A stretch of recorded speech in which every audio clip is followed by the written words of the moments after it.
yang ada tulisannya revisi ya. Jadi gini teman-teman. Seperti biasa hari ini kita akan bicara dari dua sisi ya, downstream, upstream, cost method dan equity method. Yang kita bahas adalah transaksi terkait dengan penjualan aset tetap yang disusutkan oleh tanah. Jadi konsep awalnya begini. Saya ingin mengulangi lagi untuk tanah. Tanah itu karena dia tidak disusutkan, maka nilai tanah itu tidak akan berkurang. Betul nggak? Iya nggak? Iya, Pak. Ya, Pak. Nilai tanah minimal akan terus sama dengan cost-nya. Jadi tidak akan pernah lebih rendah dibanding cost-nya. Jadi tidak pernah berkurang tanah itu. Nah, kecuali kalau memang rusak gitu ya. Ada impairment bangunan atau ini itu lain lagi. Sehingga ketika ada induk dan anak saling jual beli tanah, maka selama tanah itu belum dijual ke pihak ketiga, atau selama tanah itu nggak rusak, atau nggak ada penurunan nilai dan sebagainya, nggak hilang gitu ya, maka keuntungan antara induk dan anak itu harus dieliminasi. Unrealized namanya. Jadi tidak boleh dicatat di laporan konsolidasi. Ingat, ini kita bicara konsolidasi.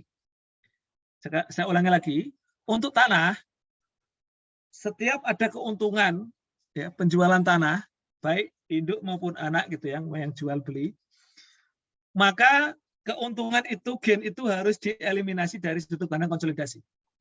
Kalau untuk bukunya masing-masing ya tidak ada masalah, boleh dicatat sebagai gain, boleh di bukunya masing-masing. Tapi kalau mau digabung sebagai satu kesatuan konsolidasi, tidak boleh diakui. Karena ya itu dianggap belum unrealized itu, tidak boleh saling jeruk makan jeruk. Nah, seperti itulah. Terus kemudian itu untuk tanah ya. Jadi saya ulangi lagi, tanah itu gainnya akan di-unrealized, akan dieliminasi terus sepanjang tanah itu belum dijual ke pihak ketiga atau sebelum tanah itu dihapuskan dari pembukuannya perusahaan. Itu untuk tanah. Beda dengan aset tetap yang disusutkan. Kalau aset tetap yang disusutkan, itu kan nilainya akan berkurang seiring dengan penggunaan, pemakaian. Kita dengar istilah depresiasi. Sehingga kalau jual belinya itu jual beli aset tetap selain tanah yang bisa disusutkan, maka gain itu akan direalize, akan diakui ketika aset itu dijual ke pihak ketiga atau ketika aset itu dipakai oleh si pembeli. Contoh, saya gambar aja begini. Ini tanah ya, tanah. P jual tanah ke S, downstream. Berarti, dan ada keuntungan 30. Dari sudut pandang konsolidasi, 30 itu akan disesuaikan, akan dieliminasi. Terus gitu, dieliminasi. Kapan 30 boleh diakui? Sampai tanah itu terjual. Atau tanah itu tadi ya, kemarin longsor atau dihapus ya, hilang gitu misalnya. Baru boleh diakui. Jadi bisa beberapa tahun baru diakui.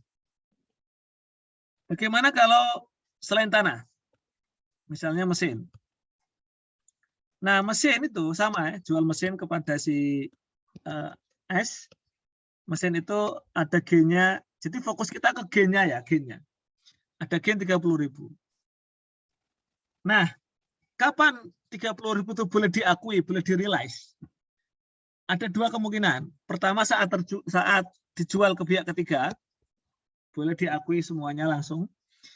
Atau saat aset ini digunakan. Jadi semakin digunakan, berarti kan asetnya semakin turun, betul nggak? Nilainya. Nah, itu boleh direalize. Jadi sepanjang tahun, selama itu digunakan, akan ada realize gain. Tentu bertahap. Realize-nya nggak langsung semuanya.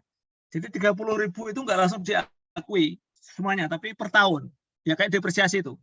Per tahun, dibagi berapa tahun sisanya. Nah itu.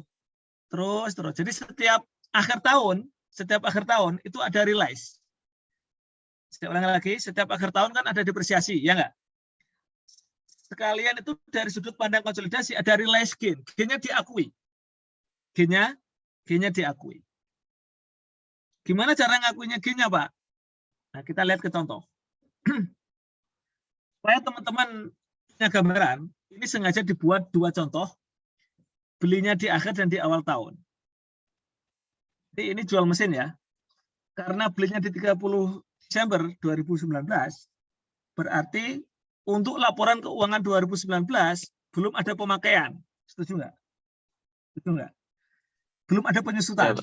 Belum ada penyusutan dan belum ada pemakaian. Yalah, belinya 30 Desember. Sementara laporan keuangan disusun 31 Desember. Ya, belum ada pemakaian. Sehingga ya udah, nggak ada yang realize, semuanya unrealized. Jadi akan mencatat dia jual tunai 80, cost-nya 90 ya, akumulasinya 40, jadi book value-nya 50 ya, 90 dikurangi 40, book value-nya 50, dijual 80, untunglah 30. Di bukunya P dicatat gain, udah clear, nggak ada masalah. S akan mencatat mesin pada cash. Karena belinya baru 30 Desember, belum ada penyusutan, belum ada pemakaian juga. Oke. Eliminasinya berarti tinggal semuanya masih 30 ini. Gainnya fokusnya pada gain ya. Gainnya 30 itu harus dari sudut pandang konsolidasi harus dihilangin. Mesinnya itu menurut konsolidasi bukan 80 tapi 50. Jadi nilai mesinnya itu 50. Meskipun S mencatat 80 tapi menurut sudut pandang konsolidasi itu harus dicatat sebagai 50. Jadi harus dikurangi yang 30. Kenapa? Gain antara induk dan anak itu tidak boleh diakui secara konsolidasi kecuali barangnya dijual ke pihak ketiga atau dipakai, sudah dipakai. Jadi untuk kasus yang akhir tahun ini jurnalnya seperti ini eliminasinya.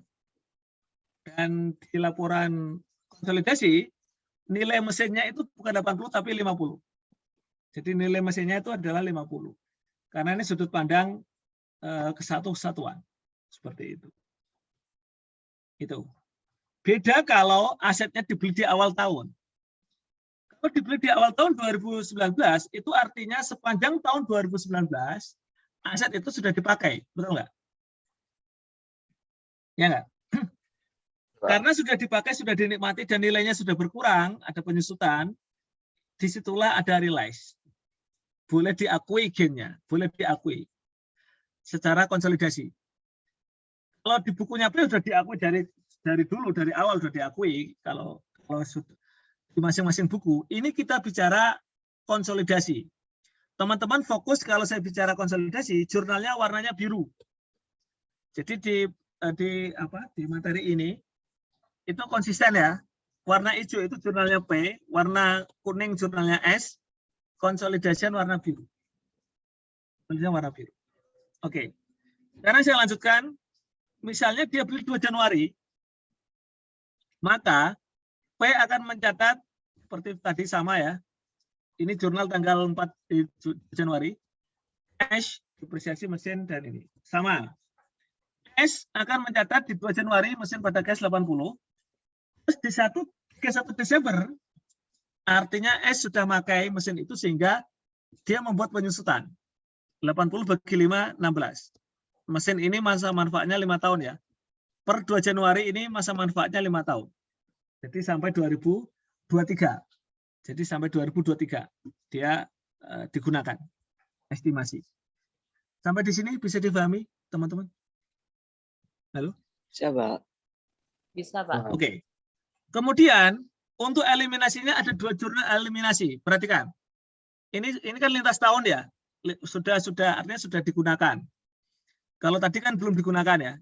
Kalau ini sudah ada penggunaan. Ada 2 jurnal. Yang pertama adalah mengeliminasi. Jadi setiap akhir periode, setiap tahun, mesin harus disesuaikan. Sekarang saya tanya, nilai mesin yang dicatat oleh S berapa? Nilai mesinnya, teman-teman?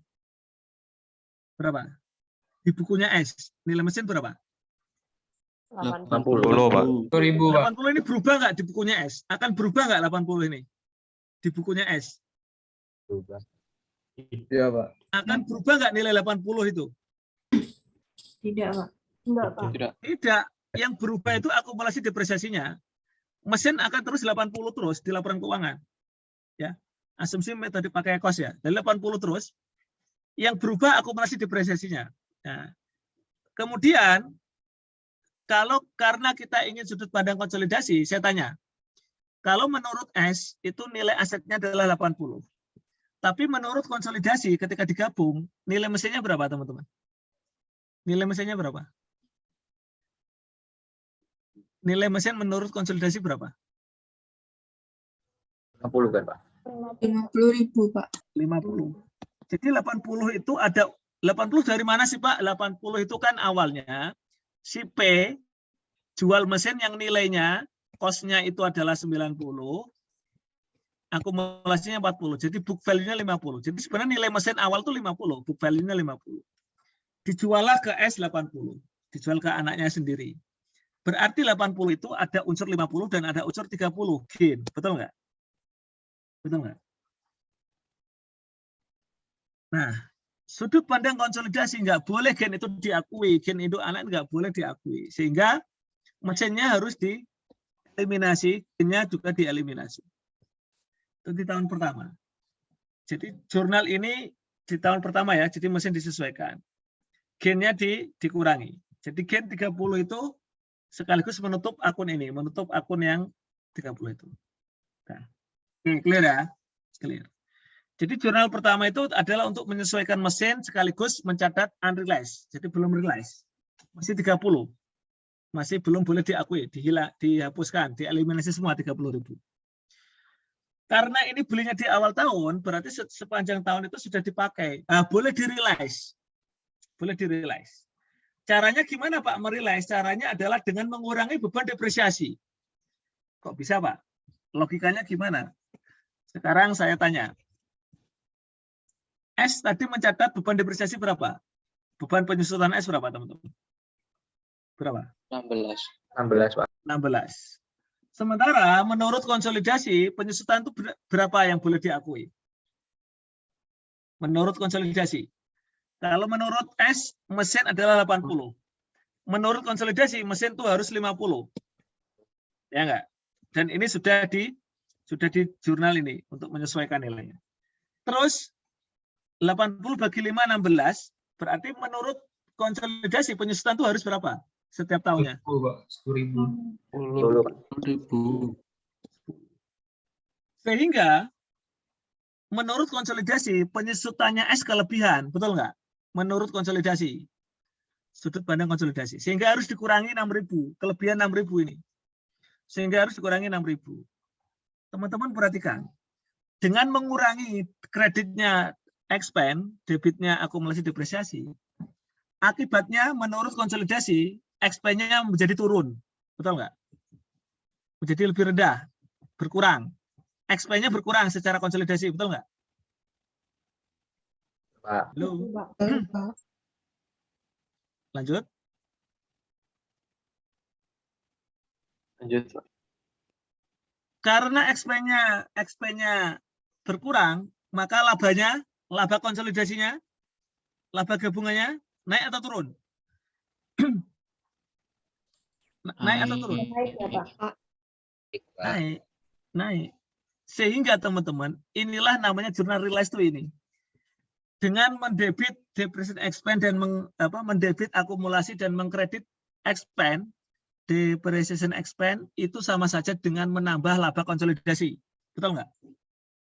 Halo? Betul Pak.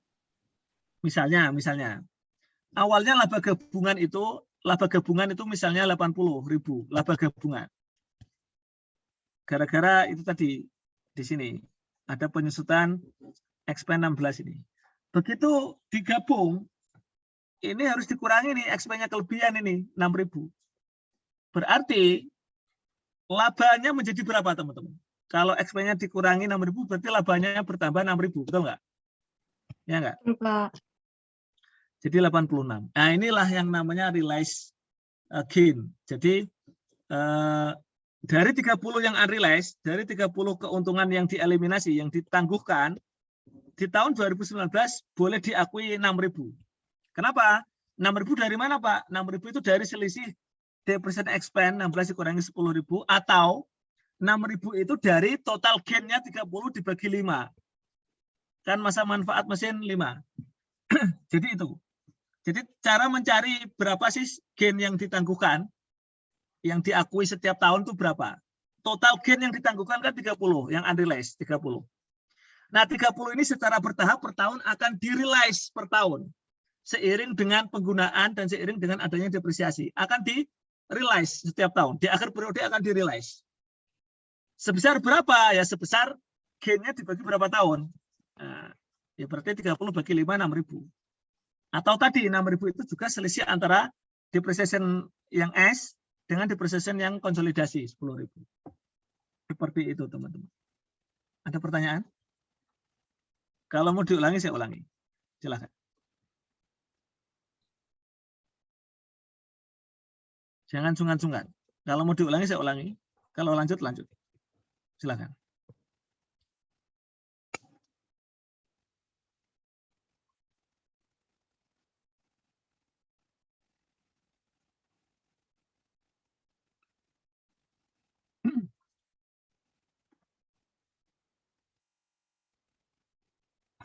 Izin konfirmasi, Pak. Nih. Apakah sudah terdengar dengan jelas, Pak? Ya, terdengar. Jelas. Itu yang zona eliminasi yang ke B itu berarti kan dia itu tergantung, misalnya kalau yang pakai yang cara gain on sale itu dibagi dengan masa manfaat, misalnya itu kan ketemunya 6, berarti kan dia nggak tahu ini tuh yang zona eliminasinya itu kelebihan atau kekurangan gitu. Nah, apakah yang B itu bisa aja depreciation expense-nya itu di debit itu, Pak? Misalnya yang zona yang dibuat S depreciation-nya itu enggak kelebihan tapi kekurangan gitu, Pak, dari aslinya gitu. Kalau gain itu pasti depresiasinya yang S pasti lebih tinggi. Saya ulangi lagi, kalau gain itu kan berarti book value book value-nya 50, book value lebih rendah dibanding harga jual 80. Berarti ada gain 30. Menurut konsolidasi harusnya 50 kan, betul nggak? Sehingga depresiasinya 10. Sementara kalau menurut S kan 80, dia belinya 80 sehingga depresiasi 16. Ya pasti akan selalu lebih tinggi ini karena gain. Seperti itu. Iya. Pasti makanya kalau ada gain pasti akan ada realize 6.000 ini. Jadi akan sama dengan selisih ini, akan sama dengan selisih ini 6.000. Gitu. Oh ya, baik, Pak. Jelas, Pak. Terima kasih. Oke, sama-sama. Nanti ini tergantung teman-teman. Ini kebetulan pemakaiannya setahun penuh, ya enggak? 2019 full karena dari 2 Januari. Sehingga diakuinya pun full, depresiasinya pun full, betul enggak? Halo. Halo teman-teman. Ya, Pak. Iya, Pak. Selama 2019 depresiasinya kan full setahun. Jadi 6.000. 80 bagi 5 full ya. 6.000. Karena dari 2 Januari. Tapi kalau belinya itu bukan 2 Januari, Pak, 1 Maret atau 1 April, 1 Mei, ya berarti ya depresiasinya juga nggak penuh. Terus pengakuan gainnya di tahun 2019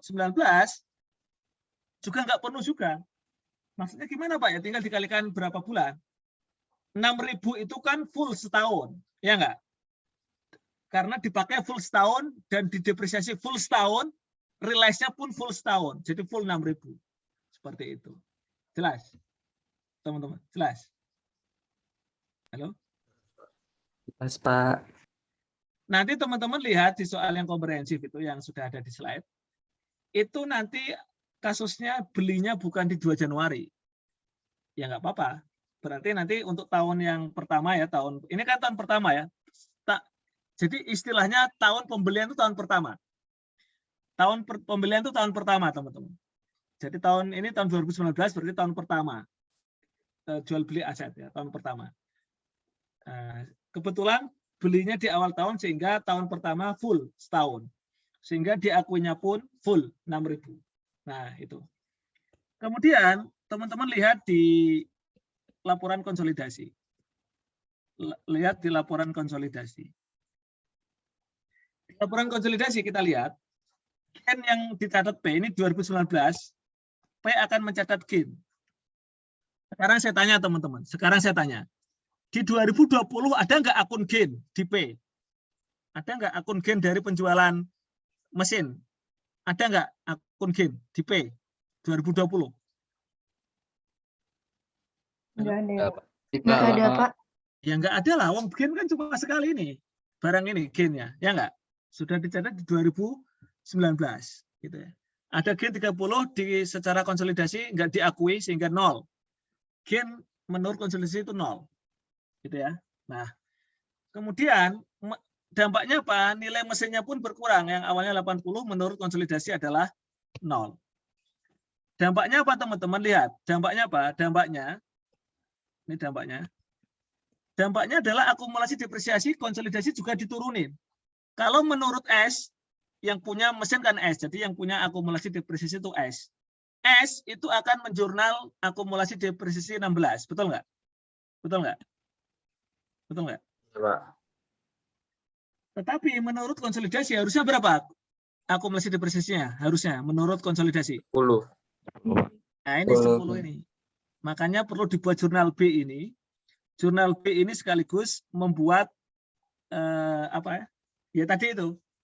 Jurnal realize-nya adalah dengan mengurangi akumulasi depresiasi dan mengurangi expand.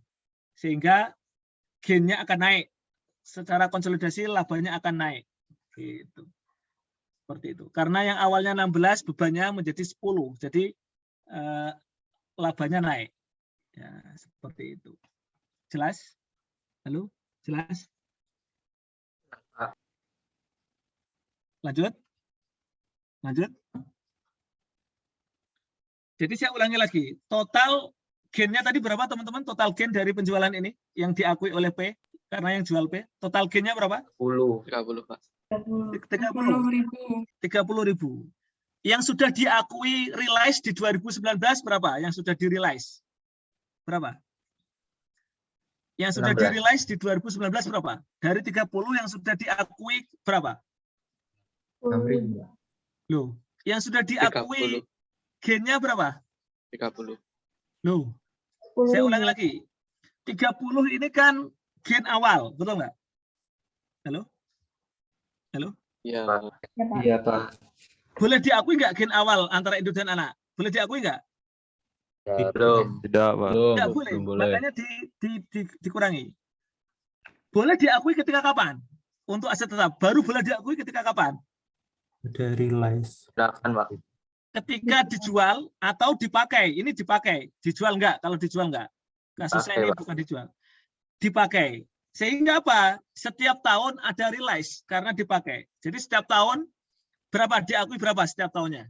Setiap tahunnya diakui berapa? 6.000. 6.000, Pak. 6.000. Dari mana 6.000 itu Pak? Ya tadi 30 dibagi 5 karena mesinnya selama 5 tahun masa manfaatnya. Di akhir tahun kelima sudah diakui semua. Jadi di akhir tahun kelima nilai mesin 0, ya enggak? Betul enggak? Karena sudah habis disusutkan, udah habis. Dipakai 5 tahun habis 0, berarti pas tahun kelima sudah diakui semua. 6.000, 6.000, 6.000, 6.000 sampai 5 tahun, pas 30. Jelas ya? Halo? Jelas? Jelas, Pak. Jelas, Pak. Jelas teman-teman?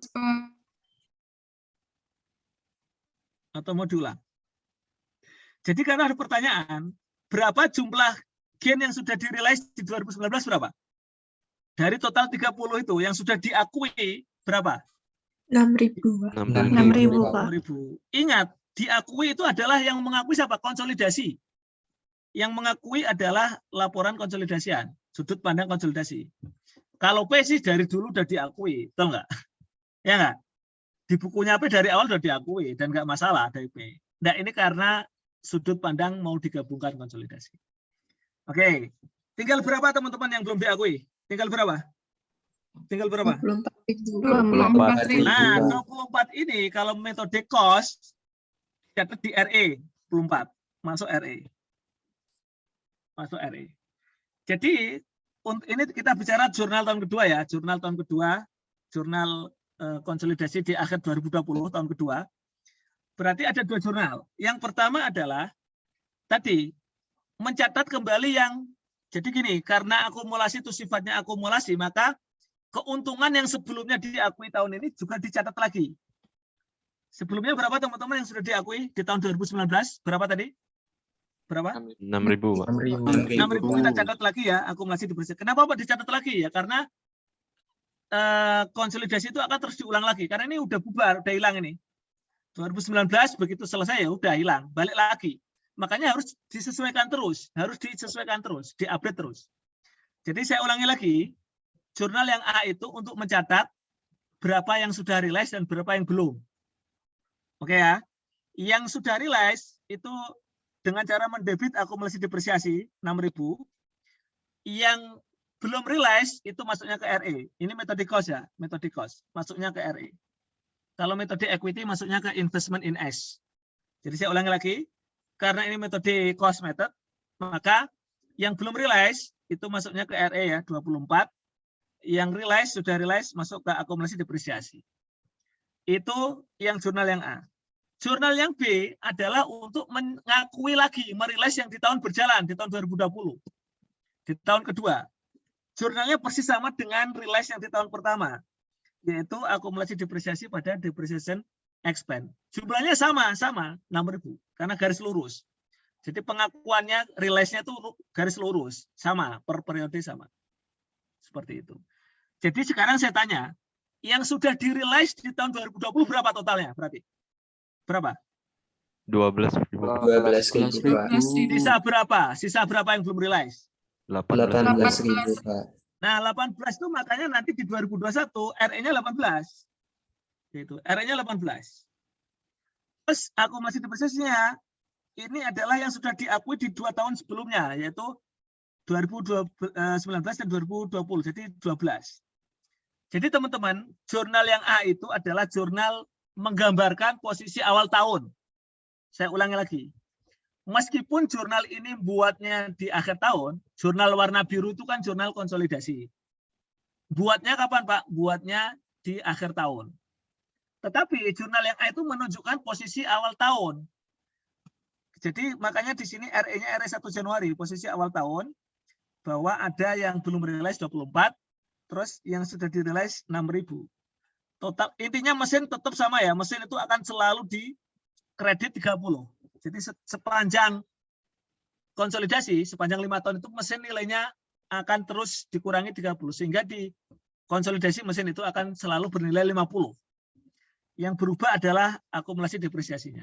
Seperti itu. Ada pertanyaan teman-teman? Halo? Jadi jurnal yang B itu akan selalu sama teman-teman. Jurnal yang B untuk mengakui keuntungan per tahun itu akan selalu sama. 6.000 terus. Gitu. Seperti itu. 2022 tahun keempat, berapa yang belum direalisasi tahun keempat? Tahun keempat, berapa yang belum realize? 12.000. 12.000. Teman-teman ngitungnya dari mana sih Pak? Lihat. Realize itu ngitungnya lihat teman-teman tinggal total aja jumlah akumulasi depresiasi yang didebit. Sekarang saya tanya, di 2019 akun akumulasi yang didebit berapa jumlahnya? 2019 jurnal eliminasi akun akumulasi yang didebit berapa jumlahnya? 6.000. Oh berarti Pak di tahun 2019 yang sudah di-realize 6.000. Clear? Clear? Clear? Halo? Ya, Pak. Clear, Pak. Iya, Pak. Nah, sip. Kemudian di 2020 tahun kedua berapa yang sudah di-realize? Berapa yang sudah di-realize? 12.000, 12.000. 12.000. Oke. Ya enggak? Berarti yang belum di-realize berapa?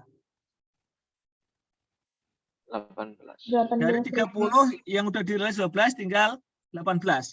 Terus di sini 18. Awal tahun. Ini di awal tahun 18. Berarti tinggal berapa lagi?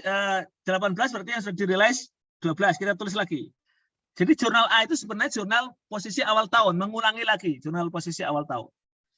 Terus jurnal yang B itu adalah mengakui yang tahun berjalan. Ya, berarti tahun ketiga diakui lagi 6.000. Berarti total sampai tahun ketiga yang sudah diakui berapa? Realize-nya dari 30. Berapa? 18. 18.000, Pak. Nah, 18. Tinggal dihitung aja ini akumulasi depresiasi 12 tambah 6.000. 18. Sisa berapa yang belum realize? Sisa berapa? 12.000. Sisa Pak. 12.000, berarti catat di sini 12.000 RE di tahun 2022. Ya, 18 diakui lagi, ditulis lagi ya, dimunculin lagi. Ngakui lagi 6.000 lagi. Berarti total yang sudah diakui berapa sampai tahun keempat? Ini 1, 2, 3, 4. 20. Berapa? 20? 24. Bisa berapa lagi? 6.000. 6.000. Nah, berarti ini udah 6.000. 6.000. Terus depresiasi total 24 yang sudah di ini. Tambah lagi 6.000, udah pas, udah habis. Jadi terakhir pengakuan realize-nya itu di 2023. Setelah itu sudah. Kenapa Pak? Ya karena mesinnya sudah nggak ada. 2023 kan mesinnya sudah disusutkan semua. Nilai mesinnya 0. Nilai bukunya ya, nilai bukunya 0. Jadi nanti teman-teman di laporan konsolidasi, nilai akumulasi depresiasi akan bertambah terus. Mana tadi? Nih. Jadi di laporan konsolidasi, tahun pertama, saya ulangi lagi, di tahun pertama ya, di tahun pertama, ini, di tahun pertama depresiasi 16, betul kan? Sehingga konsolidasi jadi 10. Di tahun kedua, S akan mencatat akumulasi 32. Karena 16 tambah 16, kan diakumulasi. 16, 16, 16, jadi 32. Di konsolidasi harusnya 20 kan? Jadi kalau konsolidasi itu bertambah 10, 10, ya, setiap tahun bertambah 10, 10, 10, 10 gitu ya. Tapi kalau S setiap tahun bertambah 16, 16, 16, 16. Jadi ini harus menyesuaikan ini. Makanya kalau tahun pertama cukup dikurangi 6.000, jadi 10. Tahun kedua dikurangi 12, jadi 32 dikurangi 12, 20. Tahun ketiga, S akan mencatat berapa? Tahun 2021. Akumulasi depresiasinya berapa? S. Berapa? Tahun pertama 16, tahun kedua 32. Tahun ketiga berapa akumulasinya? 48. Berapa? 48. 48. Setiap tahun kan ditambah 16, 16, 16. Kan akumulasi kan? 48.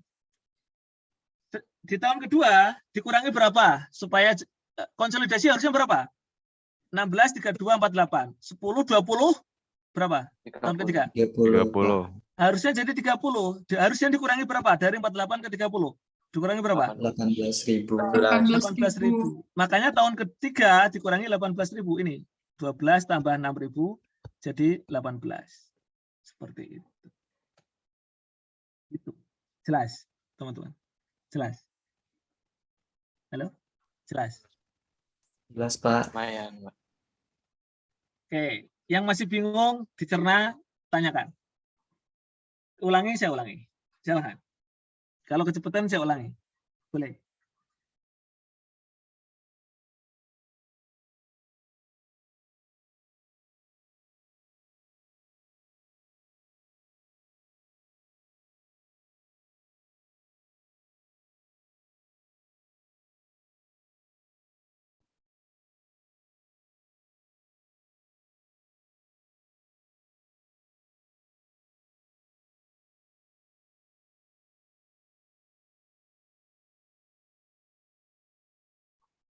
Silakan, teman-teman. Silakan kalau ada pertanyaan atau lanjut atau istirahat dulu boleh. Intinya kalau teman-teman sudah paham ini, insya Allah seterusnya mudah. Maksudnya logikanya jadi dapat itu. Silakan. Pak, izin mengkonfirmasi, Pak. Yuk. Jadi tadi kan ini cukup sampai di tahun 2023 itu ya, Pak, yang Ya. retain earning Jadi itu nanti di tahun 2024 tidak perlu jurnal yang ACC accumulated depreciation 30.000 pada machinery 30.000 itu enggak perlu ya, Pak. Nggak perlu, kan mesinnya cukup sampai 5 tahun. Jadi mesinnya kan cuma 5 tahun. Jadi artinya tahun kelima mesinnya nilainya 0. Rofik, gini, ini seharusnya saya buat karena ini kertasnya terbatas ya. Maksudnya slide-nya ruangannya terbatas, jadi saya membuat cuma sampai 2020. Harusnya saya tuh membuat sampai ini loh, laporan konsolidasinya ini loh. Saya harusnya membuat sampai 2023 supaya teman-teman tahu. Sekarang teman-teman lihat. PTS ya, lihat PTS. Itu nilai book value-nya berapa mesinnya, teman-teman? Ini. Di tahun 2000, tahun pertama berapa nilai bukunya? 80 dikurangi 16 berapa? Berapa? 6. 64 ya? Ya, Pak. 64. Iya, Pak. Ini 40. Oke. Terus ini berapa di tahun 2020 berapa? 80 kurangi 32 berapa? 48. 48. Itu 2021. Terus 2022. 2022 itu mesinnya tetap 80. Akumulasinya berapa? 2022. 8. Setiap tahun nambah 16 pokoknya. Pokoknya setiap tahun itu kan 16, Iya. tambah 16, tambah 16. Berapa? 8, Pak. Berapa? Tahun 2020. 48, Pak. Ini sebentar, 2021 48. 2022 berapa nilai akumulasi depresiasinya? 60? 64. 64 sehingga berapa book value-nya? Book value-nya berapa? 16. Terus 2022 2023 nilai mesinnya 80, akumulasinya berapa di tahun terakhir? 80. 80, Ya Pak. 80. Makanya di 2023 itu mesinnya berapa nilainya? 0. 0. Ya udah habis, sudah hilang mesinnya, nggak ada. Makanya itu hanya bertahan di 2023. Karena estimasinya 5 tahun. Loh kan masih ada barangnya Pak, masih ada nilainya ya. Berarti direvisi, estimasinya diperpanjang masa manfaatnya. Ini kan awalnya diestimasi cuma 5 tahun. Seperti itu. Oke. Jadi jurnal-jurnal seperti ini itu adalah ya selama pemakaian mesin itu, selama masa manfaat mesin itu. Gitu. Gimana? Baik, Pak, dapat dipahami, Pak. Terima kasih. Oke. Silakan.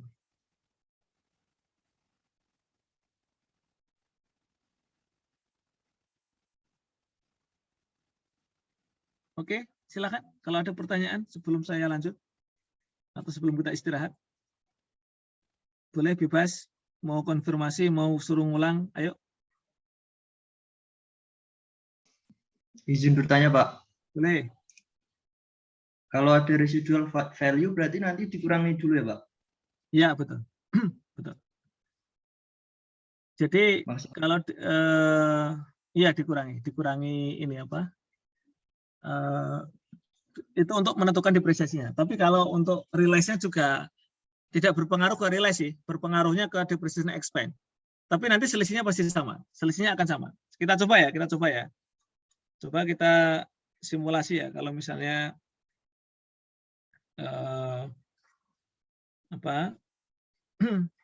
kalau teman-teman lihat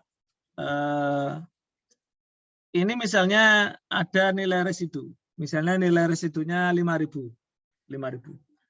Berarti kalau nilai residunya 5.000, penyusutannya berapa setiap tahun? Setiap tahun berarti penyusutannya berapa?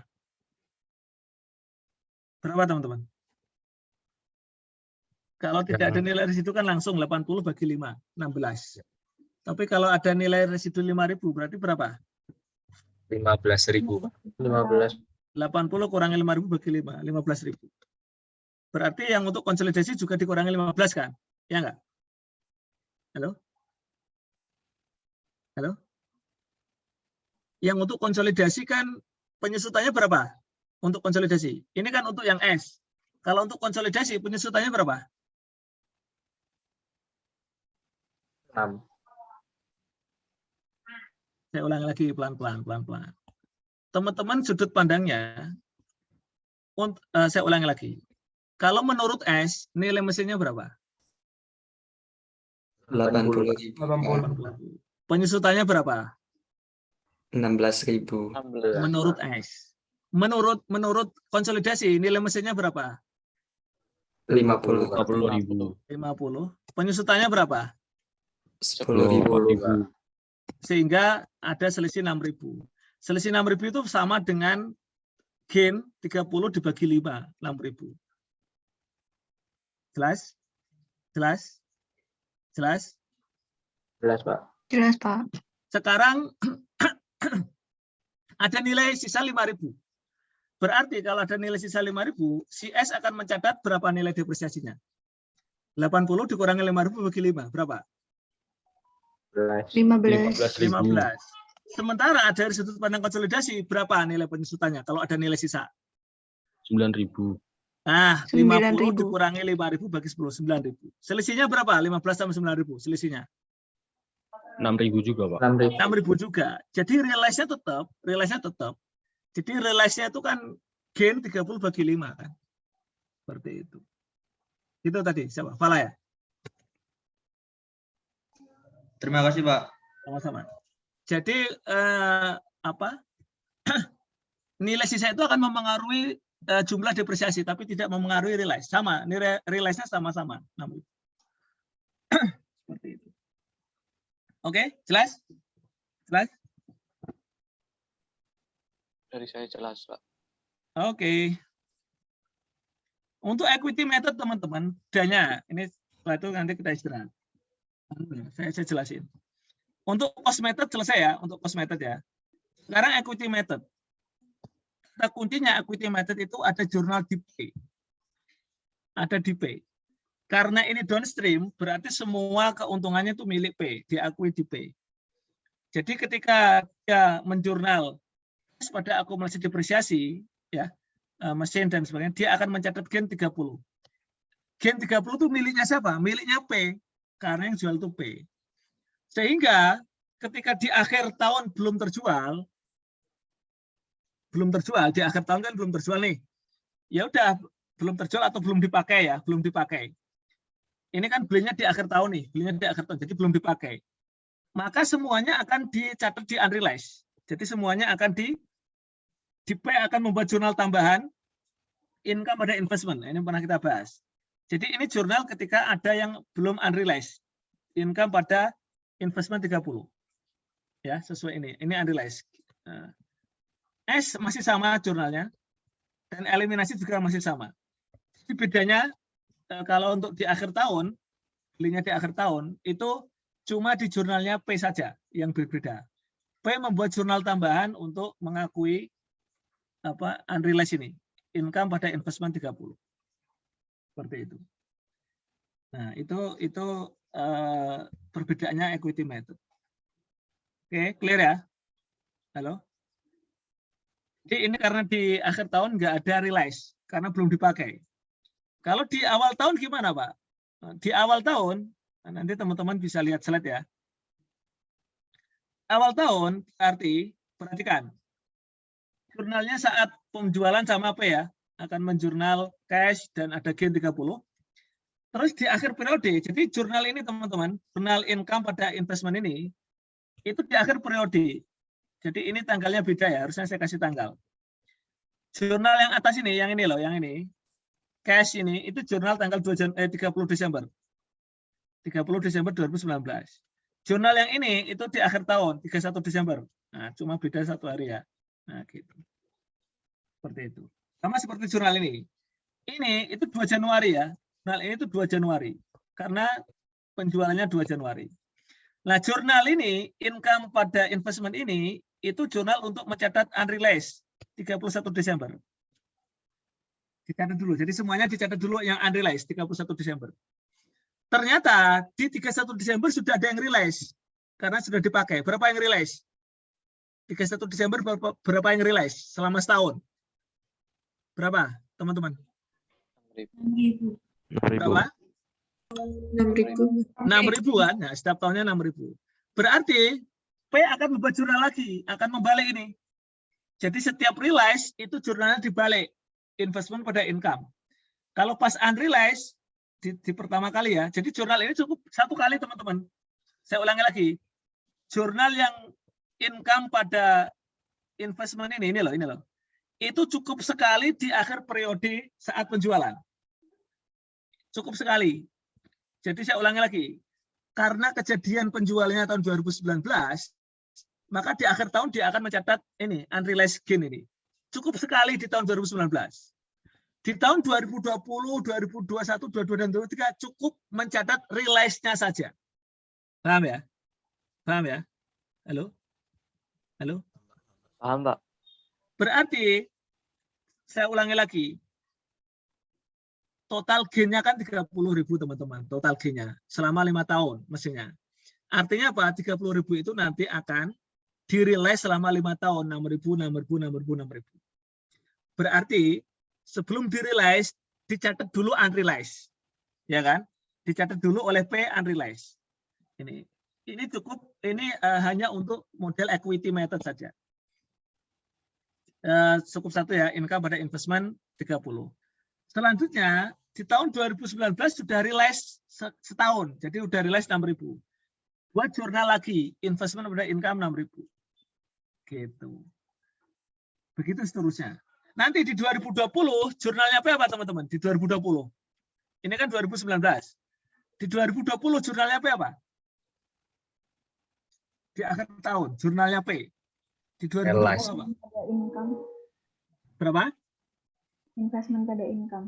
Investment pada income sebesar 6.000. 6.000. Di 2021 jurnalnya P berapa? Jurnalnya P apa? Yang realize juga sama 6.000. Sama terus, investment pada income sama 6.000. Sampai 2023 gitu terus jurnalnya P. Di akhir periode. Nah, itu jurnalnya P teman-teman. Metode equity. Ini hanya untuk berlaku di metode equity. Kalau S tidak ada masalah. S cukup jurnal sama ya. Beli dan depresiasi. Sama, S sama. Eliminasi untuk tahun pertama juga sama. Pertama mengeliminasi ini. Gain ya. Karena masih ada gain di tahun berjalan. Jadi dieliminasi sama. Terus mengakui keuntungan tahun pertama sama. Jadi jurnal realize-nya sama. Sama-sama akumulasi depresiasi pada depreciation expense. Sama. Nggak ada bedanya. Seperti itu. Nah, ini apa? Utilizasinya. Nah, bedanya dengan metode cost, di tahun berikutnya baru beda, teman-teman. Di eliminasinya ya, kita bicara eliminasinya. Kalau jurnalnya P jelas beda. Ada jurnal tambahan ini kalau P. Kalau eliminasi, tahun pertama sama. Tahun pertama sama. Tahun kedua, jadi ketika saya sebut tahun pertama, itu berarti tahun transaksi penjualan. Tahun pertama. Tahun kedua berarti 2020, sama. Yang belum direalisasi adalah 24, ini masuk ke investment in S. Kalau cost tadi apa? Kalau cost tadi? Akunya apa? Debitnya tadi? RE, Pak. RE. RE. Nah, kalau equity investment in S. Begitu seterusnya. Yang lain sama. Yang lain ini sama. Nah, ini sama. Ini sama. Sama. Tinggal ganti yang investment in S ini aja. Kalau ini sama. Sehingga teman-teman, terus untuk jurnalnya P tadi ya, yang sudah kita ini, lihat ini, yang warna hijau. Jadi setiap tahun P itu akan membuat jurnal realize di bukunya dia, yaitu investment in S dan income from S 6.000 di akhir tahun 6.000, 6.000, 6.000. Seperti itu. Jelas? Jelas? Gimana? Salwa, jelas Salwa? Bisa dipahami, Pak. Oke, yang lain. Sebelum istirahat, saya tawarkan untuk, ini sudah selesai kita. Downstream sudah selesai. Downstream sudah sampai equity sudah selesai. Jadi downstream itu ada yang cost method, ada equity method. Sudah selesai kita. Udah separuh perjalanan kita. Udah separuh perjalanan. Nanti separuhnya lagi, upstream, cost, dan equity method. Sudah selesai.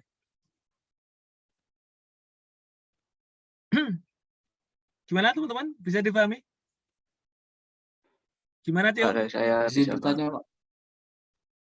Gimana Tio? Aklis? Aman?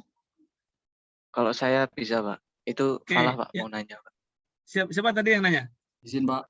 Falah. Ya, silakan. Saya, Pak, izin bertanya.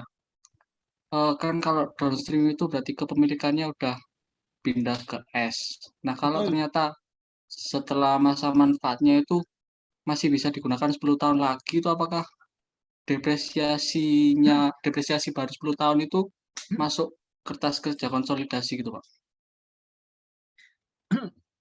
Sekarang begini, misalnya 5 tahun sudah habis ya, ya gitu nggak? Iya, Pak. Nah, 5 tahun udah habis, sudah 0 nilainya. Ternyata masih bisa dipakai. Ya enggak? Iya, Pak. Harus dinilai ulang sebenarnya. Itu sebenarnya berarti kan estimasinya ini perlu direvisi gitu ya. Maksudnya berarti kan masih ada nilainya sebenarnya. Jadi harus dicatat lagi, berarti aset itu harus dinilai ulang, dinilai berapa gitu ya. Terus masa manfaatnya harus berapa gitu. Jadi nanti kalau masih digunakan dan masih ada nilainya ya harusnya, kecuali kalau kita bicara ya sudah nggak usah dicales ya sudah hilang 0 berarti. Walaupun buktinya masih bisa dipakai, tapi harusnya kalau masih bisa dipakai ya di review ulang, dinilai ulang. Terus kemudian aset itu ditetapkan nilainya berapa, masa manfaatnya berapa lagi gitu, dan itu akan dicatat di depresiasi. Intinya kalau aset itu masih ada nilainya, masih ada di bukunya S, akan terus ada depresiasi, dan di konsolidasi juga sama, akan juga ada penyesuaian depresiasi di konsolidasi. Selama di bukunya S masih dicatat.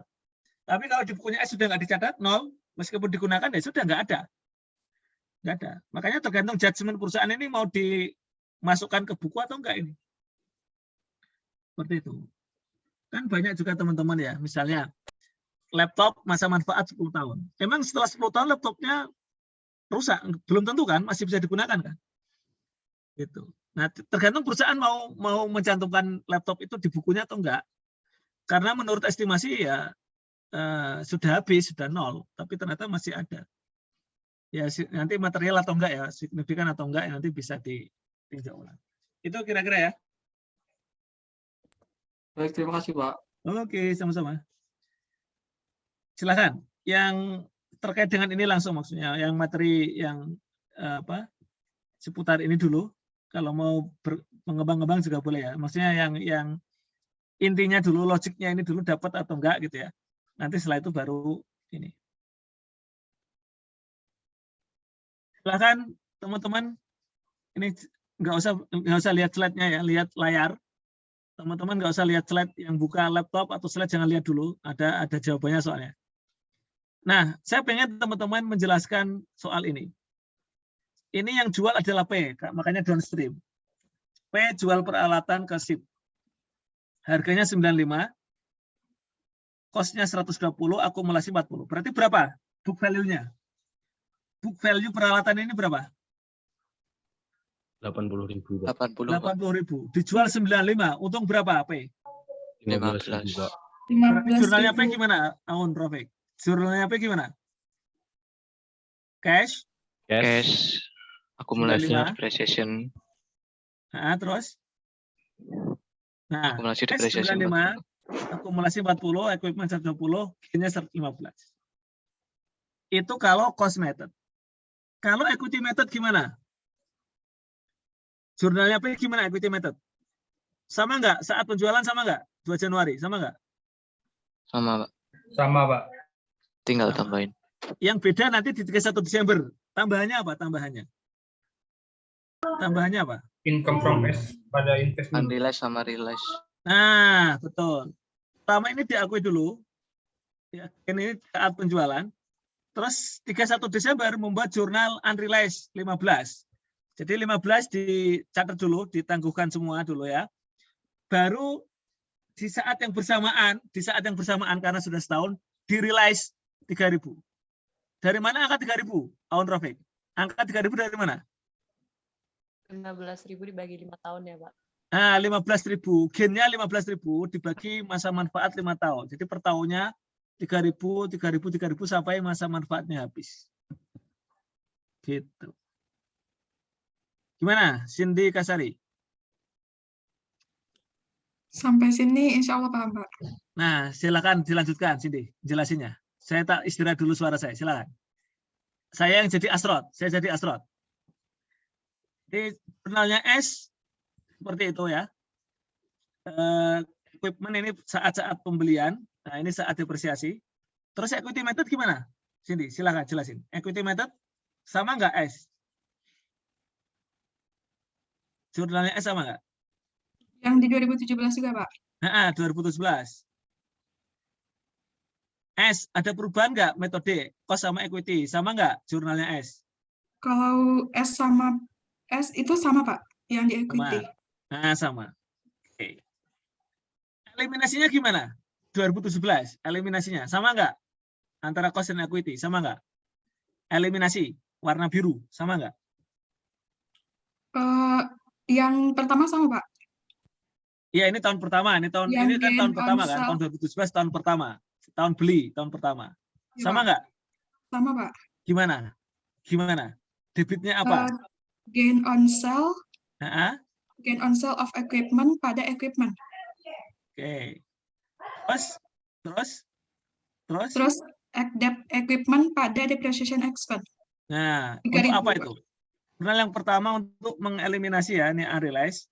Sekaligus ini unrealized yang mengeliminasi. Terus yang ini jurnal apa ini yang bawah ini? Mengakui gainnya, Pak. Tahun pertama, betul. Ini sama ya, sama. Terus tahun 2018, siapa yang buat jurnal? Berarti RE beginning. Enggak, sebelum jurnal eliminasi. Antara P sama S siapa yang buat jurnal setiap tahun? Di bukunya masing-masing ada yang buat jurnal nggak? P atau S? Ada, Pak. Siapa? P. Ini cost loh, ini cost method loh. Oh, yang cost method berarti S, Pak. S membuat jurnal apa? Depresiasinya. Nah, tahun S akan membuat jurnal depresiasi seperti ini. Sama, mau equity, mau cost method akan membuat jurnal depresiasi. Terus eliminasinya, tahun kedua ini tahun kedua, 2018 tahun kedua. Gimana? Berarti RE beginning, debt equipment pada equipment, sebesar? Yang equipment-nya 15.000, yang debt equipment-nya 3.000, terus sisanya RE, Pak, 12.000. Nah, betul. Ya. Terus membuat jurnal lagi kan, pengakuan tahun kedua kan ini, ya enggak? Iya, Pak. Ini pengakuan realize tahun kedua. Ini kan realize tahun pertama tadi yang 2017. Ini tahun kedua. Jadi total yang sudah realize di tahun kedua berapa totalnya, Cindy? Total yang di realize tahun kedua? 6.000, Pak. Sisa berapa berarti yang belum realize? Berarti tinggal 9.000, Pak. 9.000. Nah, 9.000 itu nanti di 2019 akan jadi RE-nya, ya enggak? Iya, Pak. Nah, itu. Oke. Untuk equity ada perbedaan enggak? Equity? Ada, Pak. Bedanya di RE ganti sama investment in S-nya. Oke, terus kalau yang di bawah yang pengakuan realize? Sama, Pak. Sama. Nah, betul. Yang beda cuma ini. Nah, ini. Gitu. Oke. Terus apa lagi bedanya?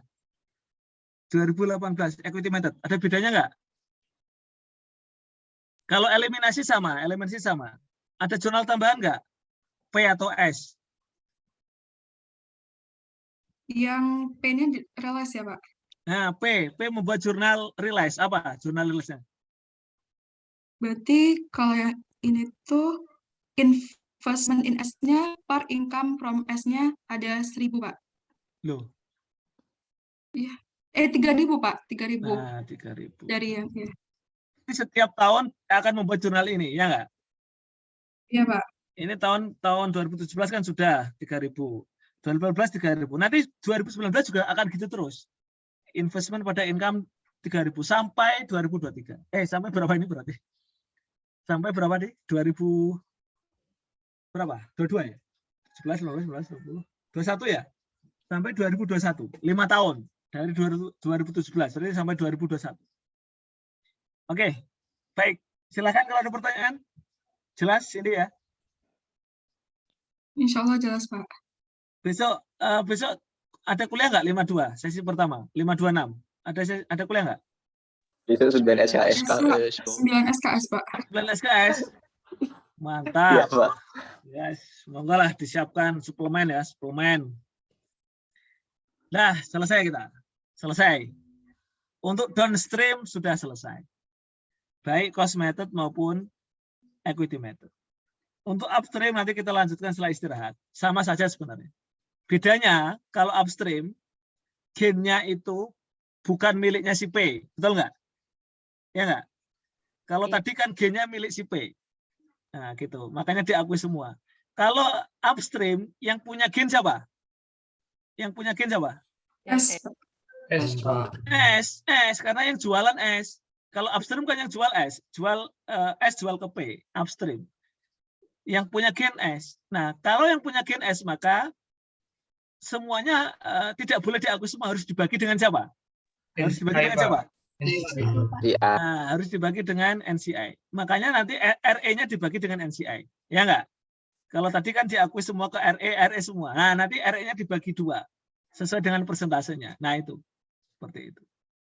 Oke, untuk lebih jelasnya nanti kita bahas setelah ini. Mau istirahat berapa menit? Noval? 15 cukup? Sampai gini-gini, sampai jam 12 lebih 15 ya. 20 menit ya. Iya, Kita Pak. istirahat 20 menit sampai Iya, jam 12.15 nanti kita gabung lagi. Silakan. Atau lanjut.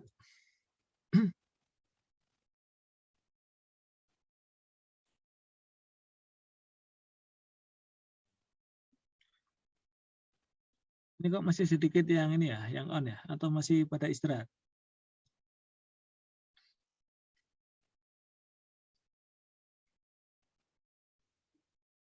Oke, baik ya, kita lanjutkan. Teman-teman kalau mata kuliah lain tuh biasanya ada istirahat juga nggak, teman-teman?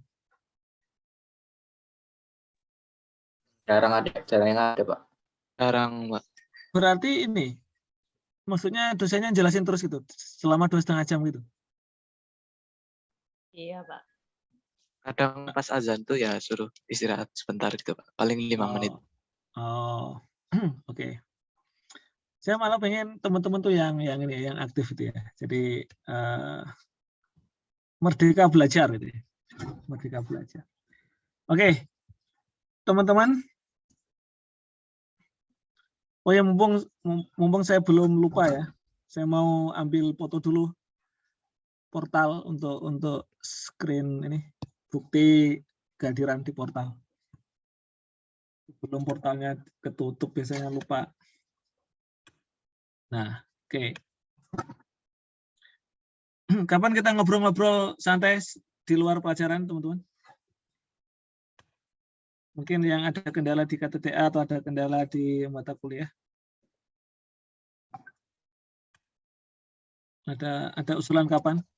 Dan Pak, Atau mau nunggu hasil nilai keluar dulu semua?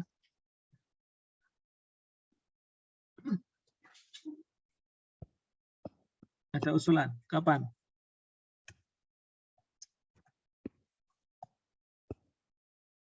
kalau saya sih kayaknya cocok di H-1 sebelum liburan. Liburan kapan? Mulai liburan kapan, teman-teman? Bentar Pak, saya jadwal. 24 kalau nggak salah. 20 berapa? 6? Atau 24? 25 itu udah tanggal merah, terus 24 itu cuti. Jadi kalau nggak salah mulai hari-hari itu, Pak, kayaknya. Oh, sebentar. Berarti kita harus ganti dong ya? Enggak, Pak. Kan Oh, kita 25 nggak itu perlu ganti hari ya, kita Sabtu, ya? Pak. Sebentar. Sabtu atau Minggu kalau nggak salah. 29 libur ya? 29 ya? Masuknya tanggal 3, Pak, kalau nggak salah. Berarti 29 libur? Iya, Pak. Iya, Pak. Karena ini libur berarti tidak sampai harus ganti jadwal ya? Artinya jadwal kita masih normal gitu ya? Oke. Baik, teman-teman sekalian. Tadi itu adalah transaksi downstream, sekarang upstream. Bedanya apa, Pak? Bedanya kalau upstream, yang jual adalah anak, yang beli adalah induk. Dan ini bisa terjadi di semua transaksi ya, tidak cuma aset tetap, tapi juga persediaan ya, tanah.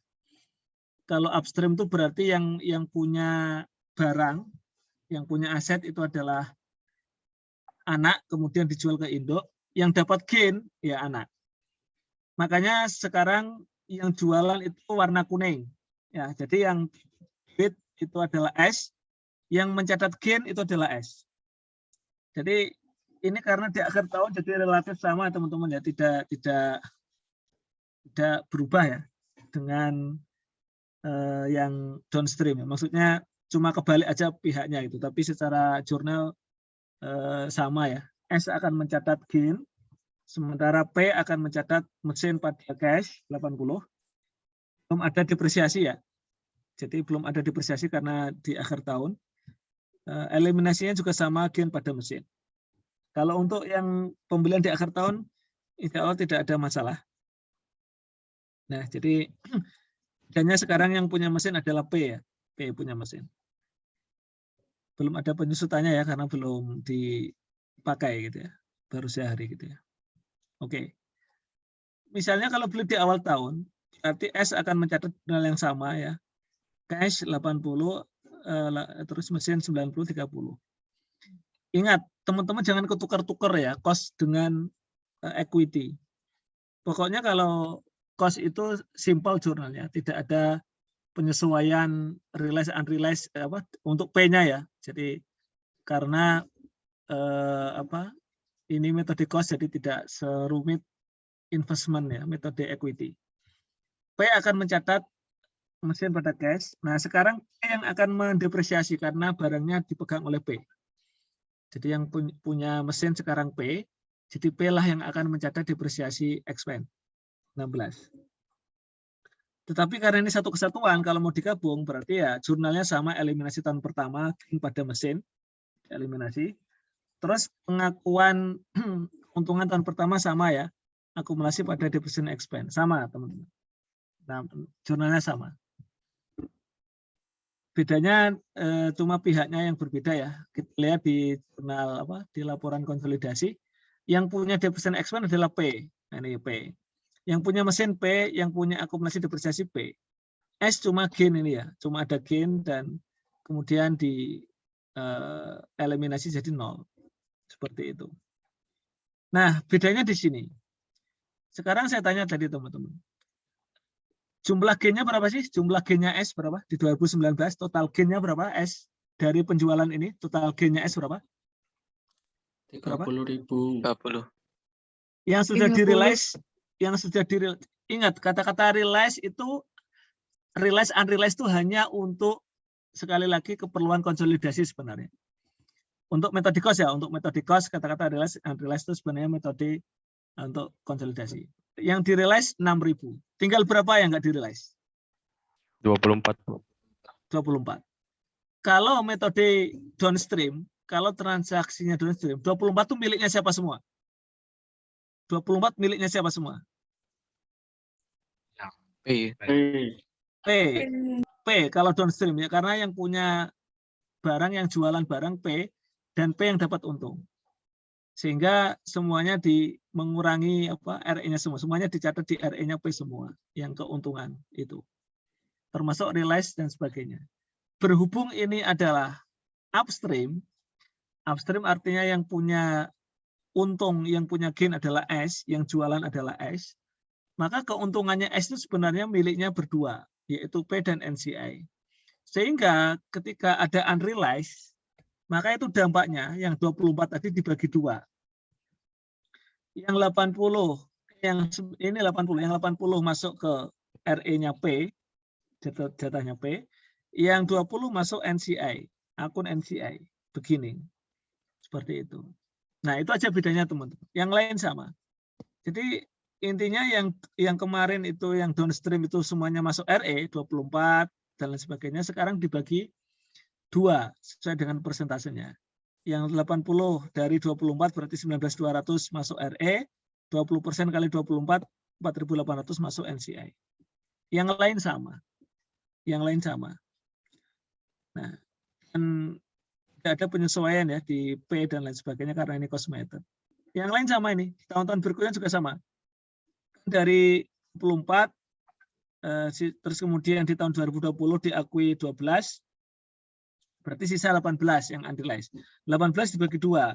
Yang 80% masuk RE 14.400, yang 20% kali 18 3.600 masuk NCI. Begitu seterusnya sampai di 2023. Kita aja sih bedanya. Ini bedanya itu di tahun kedua ya, ketika sudah ada RE ini loh. Kalau tahun pertama kan belum ada RE ya, belum dicatat ke RE. Mulai tahun kedua dan seterusnya mulai bagi tugas dengan NCI. Itu teman-teman ya. Sama nanti kalau pas jurnal eliminasi ada penyesuaian terhadap NCI expand, itu juga berpengaruh. Tapi kalau untuk yang khusus terkait dengan aset tetap, ya ini perbedaannya seperti ini. Jelas? Jelas, teman-teman?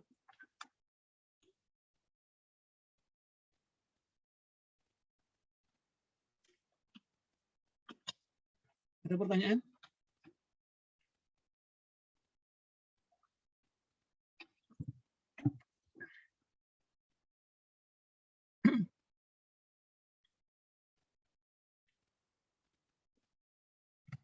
Silahkan.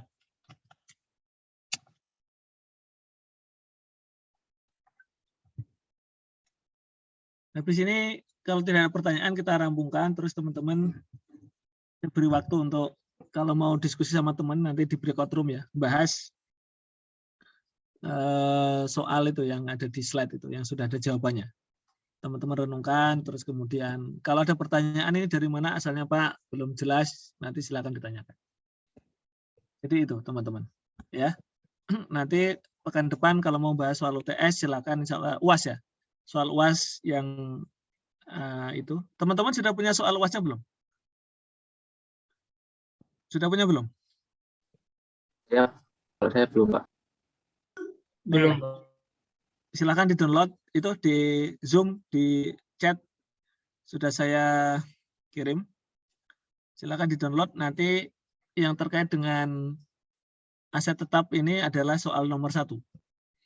Itu soal nomor 1 mirip-mirip dengan soal yang ada di slide yang tadi, PowerPoint. Oke. Sekarang sudah ya, sudah di-download ya. Nah, sekarang itu kalau yang cost method, teman-teman. Cost method. Bagaimana kalau equity method? Tinggal diganti apanya coba? Teman-teman bayangin, ini adalah equity method. Yang berubah apa? Ayo. Di satu slide ini, kalau equity method yang berubah apa? Coba, teman-teman. Coba di slide ini tambahin. Siapa yang mau ngomong boleh. Ini adalah soalnya persis sama, tapi bedanya dia pakai equity method. Coba. Upstream. Bedanya gimana? Jurnal apa yang berubah? Akun apa yang berubah? Ayo. RE berubah, Pak, jadi investment NS. Betul. Semua akun RE yang di sini itu berubah jadi investment. NS. Terus semuanya. Ya, betul. Jadi ini yang berubah cuma itu. Terus apa lagi yang berubah? Yang berubah. Jurnalnya siapa yang berubah? Jurnalnya P. Jurnalnya P. Kalau eliminasi yang berubah cuma ini. Akun RE diganti investment NS. Itu. Kalau akun ini ya, kalau jurnal eliminasi ya, yang warna biru. Itu aja yang berubah. Tapi kalau jurnal P, coba di 2019 P jurnalnya apa, teman-teman? Selain ini, ada tambahan apa? Selain ini, ada tambahan apa untuk P? Unrealized sama realized. Nah, unrealized gimana jurnalnya untuk P? Unrealized. Income from S pada investment. Sebesar. Ini sebesar 24.000. Persentase kalau kepemilikan G-nya kan 30 kan, gen. betul nggak? Halo. Kalau Betul, kita Bang. downstream, nah kalau downstream tadi kan 30 itu diakui semua karena yang punya gen itu P. Tetapi karena ini, wah salah ini teman, maaf ini. Ini P ini ya, belum saya ganti ini, masih khilaf ini. Ini loh, jurnal yang dibuat oleh P, warnanya hijau tapi tulisannya masih S. Ya enggak? Warnanya hijau. Pokoknya kalau hijau itu P lah, hijau itu P. Ini kok tulisannya masih S ya, belum diganti. Pokoknya P itu ya, ganti P lah. Jadi teman-teman. Tapi warna itu membantu nggak? Warna beda-beda itu membantu nggak, teman-teman? Membantu, Pak. Nah, oke. Nah, untuk equity method, betul tadi. Selain sampai depresiasi ini ya, selain jurnal ini, apa ini ada jurnal unrealized, betul. bukan 30 tapi 24 sebesar 80% kali 30. Jadi yang diakui oleh yang di-unrealized oleh P, karena ini bukunya P ya, berarti sesuai dengan proporsinya 24. Berarti yang di-realize oleh P adalah 24 bagi 5. 24 bagi 5 sebesar 4.800. Jadi itu teman-teman ya. Jadi yang di-realize oleh si P adalah 4.800. Itu yang di-realize oleh P. Jadi dibagi dengan ini ya, NCI, karena yang punya itu kan ada NCI juga. Gitu. Tetapi kalau yang lain sama ya, jurnal ininya sama, jurnal eliminasinya sama.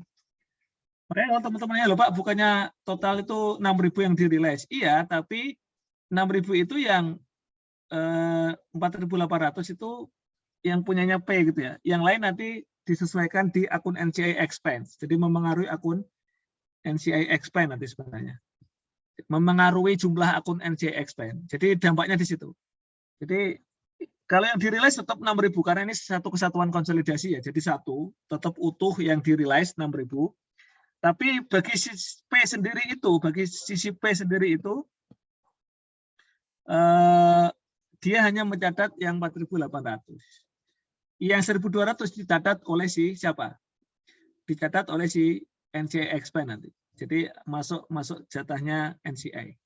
Gitu. Terus teman-teman, di akhir tahun si P akan setiap akhir tahun si P akan realize. Jadi yang di-realize karena ini upstream adalah bukan 6.000 tapi 4.800 sesuai dengan jatahnya si P. 24 bagi 5 ya, 4.800. Begitu seterusnya sampai selesai. Oke, ada pertanyaan teman-teman? Kalau yang ini sama ya, enggak ini sama. Bedanya cuma RE diganti investment in S. Gitu.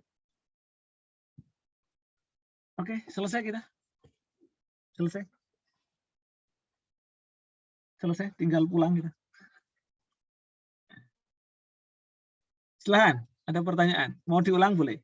Atau nanti mau lihat-lihat soal yang komprehensif ada di slide. Termasuk belinya peralatan bukan di tanggal 1 Januari, tapi di 1 Oktober misalnya. Silahkan.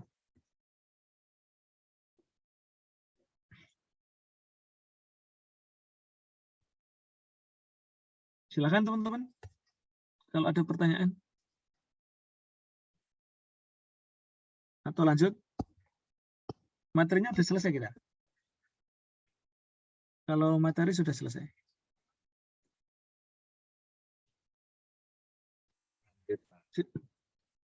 Silahkan kalau ada pertanyaan.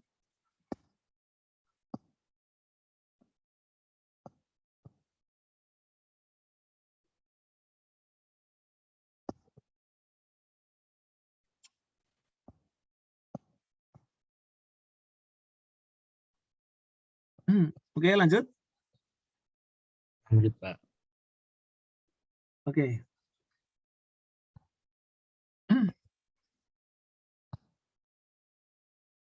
Berarti kita lanjutkan ya. Izin bertanya, Pak. Boleh, silakan. Kan kalau itu di kasusnya itu gain. Kalau yang loss gimana, Pak, jurnalnya? Gitu-gitu. Sebenarnya kalau loss ya tinggal dibalik aja sih sebenarnya. Berarti jurnalnya tinggal dibalik aja ya, Pak? Kalau loss berarti kan akan ini memengaruhi jurnalnya P maupun jurnalnya S. Kalau loss kan berarti nilai asetnya lebih kecil kan dibanding book value, betul nggak? Iya, Pak. Nah, berarti depresiasinya yang dilakukan oleh si pembeli akan lebih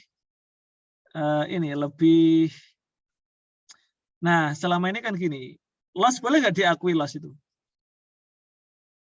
Loss antar anak induk boleh nggak diakui loss? Enggak ya, Pak. Boleh. Loss. Belum. Nah, ini belum kita bahas ya, belum ada ini. Harus dicek ini ketentuannya ini. Ini kan ini standar. Kalau gain kan nggak boleh diakui. Kalau loss boleh nggak diakui loss? Antar induk anak itu boleh nggak diakui loss? Kayaknya enggak sih, Pak. Kan kalau untungnya aja enggak ya, apalagi rugi. Atau malah konservatif. Jadi Bisa jadi. ini memang belum ini ya, harus dicek ini. Kalau loss ini menarik. Tapi sejauh ini kan ininya gain ya. Transaksi kan nyari gain gitu ya. Tapi memang harus dicari nih sumber referensinya. Kalau loss diakui atau enggak gitu ya. Kalau loss. Karena selama ini soal-soalnya jualnya jual untung terus ya. Karena bisnis kan juga nyari untung kan. Bisnis nyari untung misalnya. Dan harga aset itu ya relatif naik gitu biasanya. Tapi nanti kita coba cari referensinya kalau loss itu diakui atau tidak. Itu ya, nanti cari standarnya kalau loss. Tapi saat ini itu gain. Dan untuk aset tetap yang disusutkan ini teman-teman, kasusnya ya, yang saya cek di buku-buku maupun di soal-soal itu, realisasinya itu karena pemakaian, bukan karena dijual ke pihak ketiga. Iya enggak? Kalau tanah kan kasusnya kemarin dijual ke pihak ketiga baru di-realize. Kalau ini kan kalau aset tetap yang disusutkan ini kan realize-nya itu karena dipakai. Setiap tahun dijual nggak dijual pasti kalau dipakai ada penyusutan, nah itu pasti akan di-realize gitu ya. Nah, bagaimana Pak kalau dijual? Nah itu juga menarik itu, agak rumit tapi nggak usah kita bahas dulu itu. Tapi kayaknya nggak sampai situ. Makanya karena rumit jadi karena agak kompleks gitu ya. Ya sebenarnya enggak sih, tapi memahaminya gitu ya. Makanya dipilih salah satu yaitu realize-nya dengan dipakai tadi. Dengan menyesuaikan akumulasi depresiasi tadi. Itu teman-teman ya untuk upstream. Nah ini latihannya. Soalnya persis sama tapi ini yang jual adalah S. Soalnya persis sama dengan yang tadi, yang jual adalah S. Jadi S itu cash pada ini akumulasi depresiasi ya. Persis. Yang B adalah P. Jadi yang mencatat depreciation expense pada akumulasi depresiasi itu P. Kalau akumulasi depresiasi sama ya. Terus untuk equity P ada jurnal apa teman-teman? Jurnal tambahannya P apa? Selain jurnal ini. Selain jurnal ini sama. Nah, unrealized jurnalnya apa? Income pada sebesar sekali itu. 100. Nah, ini kan G-nya 15 kali berapa? 15 kali 90%. berapa? 13.100. Terus berapa? 13.500 ya? Iya, Pak. Ya. Terus selain dia membuat jurnal unrealized, dia juga membuat jurnal realized di tahun itu. Berapa? 2.700 ya, Pak. Dari 90% dikali 3.000. Betul. Jadi sebenarnya kan 15.000 dibagi 5 kan per tahunnya 3.000 kan. Jadi realize-nya itu per tahunnya 3.000. Tetapi karena dia upstream bukan downstream ya. Kalau downstream masuk semua dia semua. Maka yang diakui di bukunya P cukup yang 90%. Jadi 2.700. Seperti itu. Nah, ini tambahannya. Untuk yang lain sama ya, eliminasi tahun pertama sama. Yang berubah adalah di 2018, eliminasi tahun kedua, itu ada perbedaan ya. Perbedaannya cuma di nama akunnya ini sih. Kalau ini pakai RE, ini pakai investment in S. Yang lain sama. Jadi dibagi dua ya, ini 90%. Jadi ini sisanya kan tahun pertama kan sudah realize 3.000, berarti sisa 12.000 yang belum di-realize. Nah 12.000 dibagi dua, yang masuk RE 90%, yang masuk NCA 20%. Nah begitu. Terus ada tambahan apa lagi teman-teman yang membedakan equity sama cost method selain ini? Kalau eliminasinya bedanya cuma di sini. Terus ada apa lagi? Nah, si P membuat jurnal realize. Selain ini kan jurnal depreciation expense ya, sama. Si P juga membuat jurnal ini, realize investment pada income 2.700. Seperti itu. Oke, cukup ya teman-teman ya. Ini waktu kita sebenarnya tinggal 20 menit, tapi nggak apa-apa kalau teman-teman mau ngobrol sama teman-teman yang lain ya. Diskusikan itu. Gimana? Terserah sih saya kasih waktu karena slide-nya baru saya upload tadi pagi, jadi teman-teman butuh waktu untuk memahami.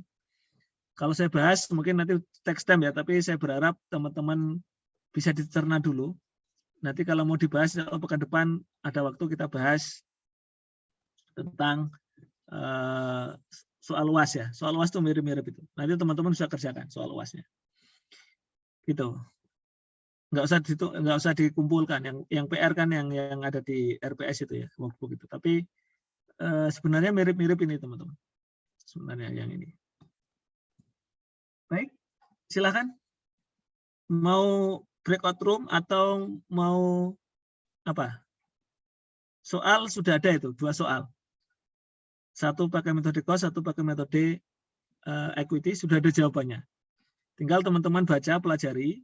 Nanti kalau ada pertanyaan, bingung, catat, tanyakan temannya di kelompok. Kalau sama-sama bingung, nanti kita bawa ke kelas, diskusikan di kelas.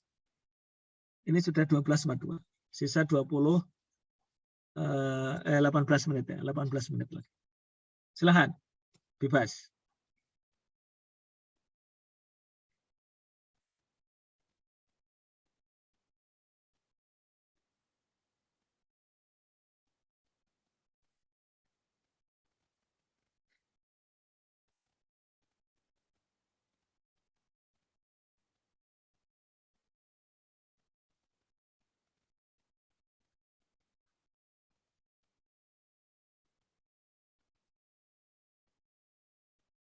Mau ngapain teman-teman?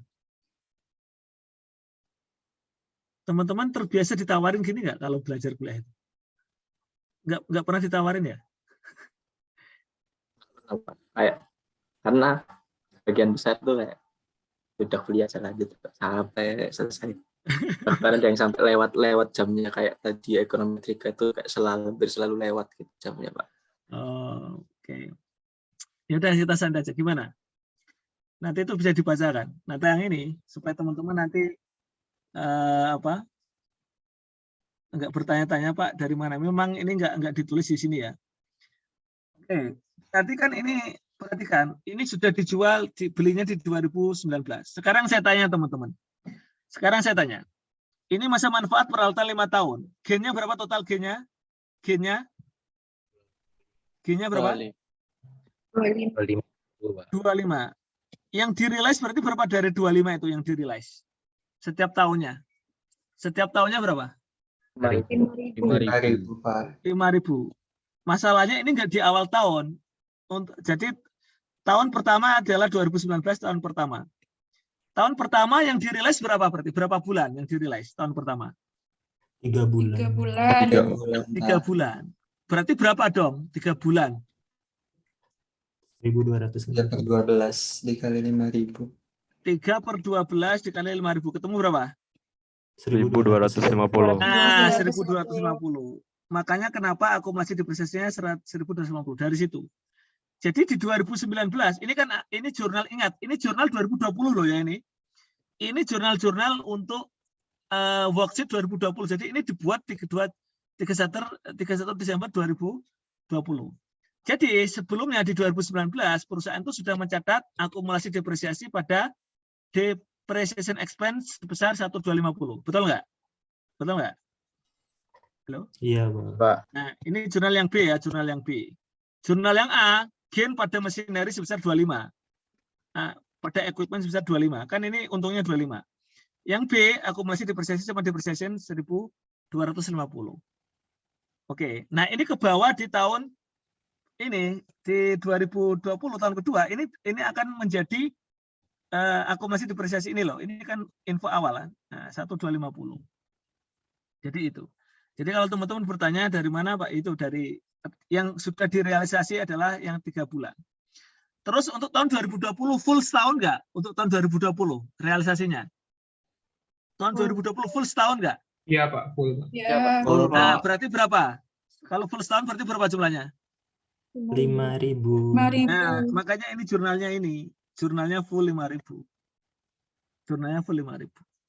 Nah, makanya tadi bagi teman-teman yang bertanya, Pak, kalau belinya di tengah-tengah gimana, Pak? Ya ini contohnya belinya di tengah-tengah. Kalau belinya di tengah-tengah berarti yang di-realize ya sesuai dengan fraksi waktunya, cuma 3 bulan. Jadi artinya dari untung 25 itu, yang 3 bulan sudah diakui di 2019, sebesar 1.250. Yang 2020 berarti diakui 5.000. 2021 5.000, sampai nanti sampai 2024 misalnya. 2024 di tengah-tengah. Seperti itu. Gimana? Bisa dipahami? Halo? Jelas? Oke. Ya udah. Yang lain ini adalah mengingatkan teman-teman pada jawaban UTS kemarin ya. Iya nggak?